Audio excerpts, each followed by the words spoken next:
Good afternoon, everyone. I hope you are well today. Our last day this week, right? So let's get started. The President of the General Assembly, Mr. Denis Francis, welcomed today the Secretary General of the UN Trade and Development, UNCTAD, Ms. Rebeca Grynspan, to the informal interactive dialogue of the GA on commodity markets. In his remarks, the PJ said that commodities, the basic goods and raw materials that form the bedrock of global trade, are integral to the global economy. Mr. Francis, however, alerted for the adverse consequences of an excessive dependence on commodities, what affects developing countries in particular. The UNCTAD State of Commodity Dependence report points out to 13% of advanced economies being commodity dependent. In contrast, 85% of the world's least developed countries are in the same position. Another fact, 95% of the 20 countries most vulnerable to climate change are commodity-dependent developing countries. The UN agency believes that addressing the issues of commodity dependence is key to the implementation of the 2030 Agenda for Sustainable Development and achieving the SDGs. PJ Denis Francis believes that breaking free from commodity dependence is achievable. The event in the Trusteeship Council chamber included 2 interactive panels and more on the PJ's speech on his website, www.pj/78. So we have one more note for you, and it goes into your diaries, if you so wish. On Monday, 29 of April, the President of the General Assembly will convene the informal plenary meeting on the GA to commemorate the 30th anniversary of the International Conference on Population Development.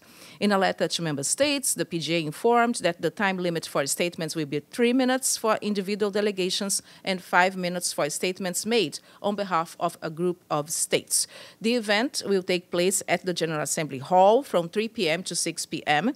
PJ Denis Francis will deliver remarks at the opening segment alongside the Executive Director of the UN Population Fund, Dr. Natalia Kanem, the UN Undersecretary General for the Economic and Social Affairs, DESA, Mr. Lee Jung-hwa, the former President of the General Assembly and Head of Global Women Voices, Ms. Maria Fernanda Espinosa, Victoria Fleming, who is a youth representative, and Ms. Ashley Judd, actress and UNFPA Goodwill Ambassador. They all will be here, and after that, member states will deliver their respective remarks. And last but not least, the President of the General Assembly recorded a message on this World Intellectual Property Day, highlighting the role of innovation and creativity in driving human progress and societal transformation. The PJ recalled that innovative, creative solutions from industrial design, brands, and patents to trademarks and information, intellectual property as well, are a powerful enabler of progress across all 17 SDGs and essential to our common future.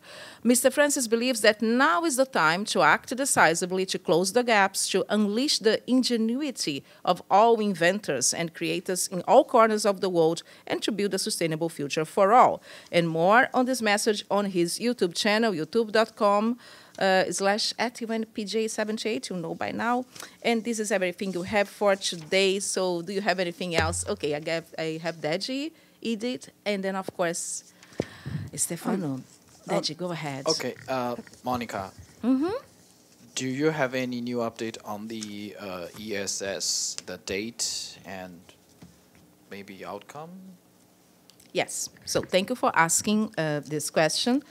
I can confirm that the OPJ's office, or the office of the PGA, received a letter from 2 groups of member states requesting the ESS on this particular issue. And we know that when a letter like this comes in, and of course now it's a matter of consultations with this group, so if there's a group of countries, I would say, and the PGA to, of course, have the meeting, which is an emergency special session in place. What we don't know, and we don't have for you today, Deji, is the date for that. But as soon as we get that, if it is on weekend or so, I will update you through email. But we don't have the date for that, but we do know, we can confirm that the letter has been received and an ESS has been requested. Edith, how are you? Fine, thank you. Monica, what is there a date yet for the GA meeting on the recent veto in the Security Council? You mean the veto on the 18th of April? Oh, the recent one.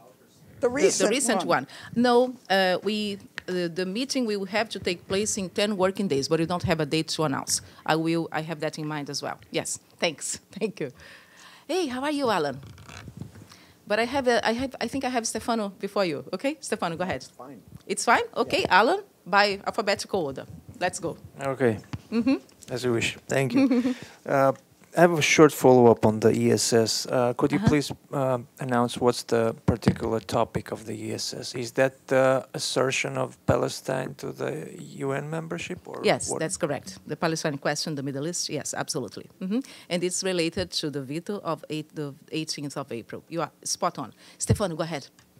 Yes. Also, I ask also for the President of the General Assembly.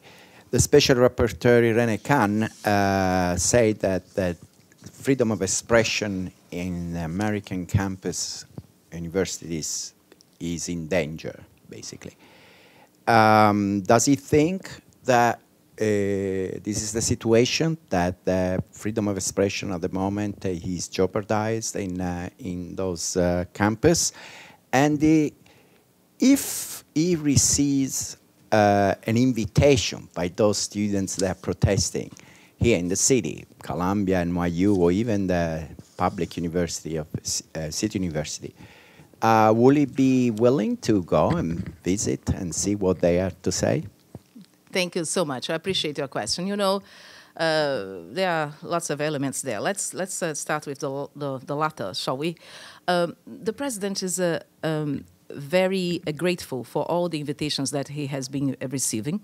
As a matter of fact, this week he spoke at one university, and he is very grateful for this exchange with young people, because he firmly believes that youth has a role to play in this organization, yeah, with the input that they give, with, of course, their point of view, and he gets, he's very grateful for this exchange, but he gets energized by this exchange with young people. You will remember that last week, for instance, when we had the Sustainability Week, that a group of Harvard students came here, a group of all the universities came and had a live Ask PGA session with him.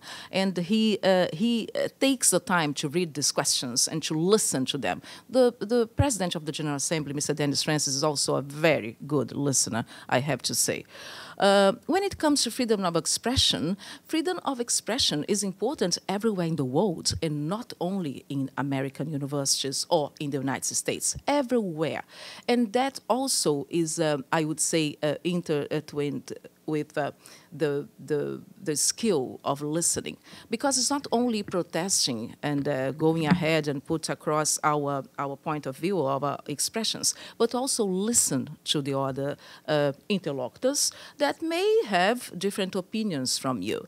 This is the beauty of this place. This is the beauty of diplomacy, is to listen to different points of view. And this PJ, as we said before, when you asked something similar, Stefano, is also a big believer of diplomacy, of dialogue, and of civility. We have to be civil to each other. But thank you. Anything else? If not, yeah, you have Dennis. How are you? Hi, Monica. Do you have any update on the date of Srebrenica resolution session? Dennis, thanks for this question as well, because it gives me an opportunity. Several colleagues from the region, but also from here in New York, have asked about that. The answer is not. We don't have a date for this. We understand, of course, that there is a draft circulating, but for that, I would have to ask you to get in contact with the missions which are drafting this document.